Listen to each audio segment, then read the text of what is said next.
Please order in the hall. জাতিসংঘ সাধারণ পরিষদের অধিবেশনে যেন এক তামাশার জন্ম দিলেন ইসরায়েলের প্রধানমন্ত্রী বেনিয়ামিন নেতানিয়াহু। তিনি মঞ্চে উঠতেই মুহূর্তের মধ্যে শতাধিক কূটনৈতিক হুড়োহুড়ি করে সভাকক্ষ ছেড়ে বেরিয়ে যান, যেন তার বক্তৃতা শোনার চেয়ে করিডোরে হাঁটাহাঁটি করাই বেশি গুরুত্বপূর্ণ।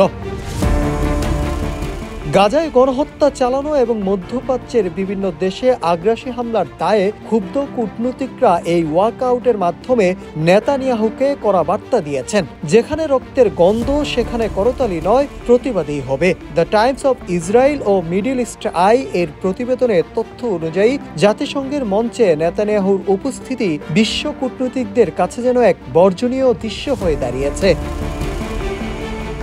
নেতানিয়াহুর সমর্থকেরা দীর্ঘ সময় ধরে করতালি দিয়ে পরিস্থিতি সামাল দেওয়ার চেষ্টা করলেও নেতানিয়াহু মঞ্চে উঠতেই বহু কূটনৈতিক দ্রুত আসন ছেড়ে বেরিয়ে যান। এতে সভাকক্ষের বেরোনোর পথে বিশাল ভিড় তৈরি হয়। এ সময় মার্কিন প্রতিনিধি দল করতালির মাধ্যমে নেতানিয়াহুকে সমর্থন জানালেও ব্রাজিলের প্রতিনিধিরা ঐতিহ্যবাহী ফিলিস্তিনি ক্যাফেয়া পরে উপস্থিত ছিলেন।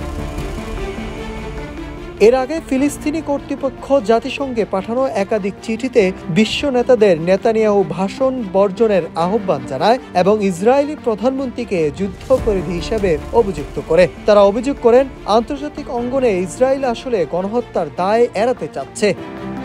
Nahid Hasan, news desk, Ittefaq.